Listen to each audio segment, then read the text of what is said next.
lo que tuve calendarismo no fue que me van a ir y mamá. Ini mau mana mau sesi apa dah tong aku tahu, umi apa itu ke sesi aku tahu, sesi apa mau tong aku tahu, itu tong ada mau puri, nak aku pakai. Ibu nak aku kamu dah pakai calendaris, siapa di bukan sih? Kau ya pe? Sesi apa dah pakai? Eh, mai paskala.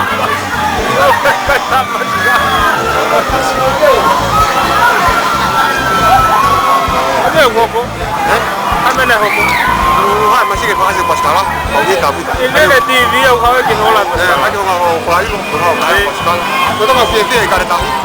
Maybe hang ada TV agak. Kau pore paskala. Kalau pulau aja pore. Sih pun pakai masih. Sesi kakai? Sesi kakak sesi ya. Enggak apa? Tongan. Ada video teko tongan. Mama ni kan? Ilo mama ni. Ilo apa mama tongan? Mama. Masih ke kau. Kau tahu betul? Ada yang ikan ikan ini. Kau telepon malu. Malu ini tangan. Kau saya ini, why? Saya apa itu? Kau ya apa?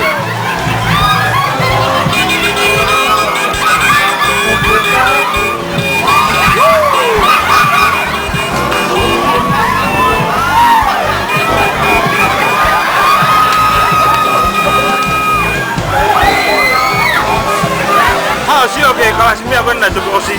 Saya mau ni tai bete. Kau yang tangan mau kusian lah. Ada mau buat ni mai.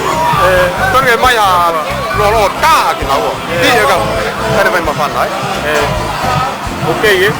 Kalau habis tu, Mai mau kita. main boleh tambah paskala. Ada mau kita. Juga ada gosi. Saya. Oke.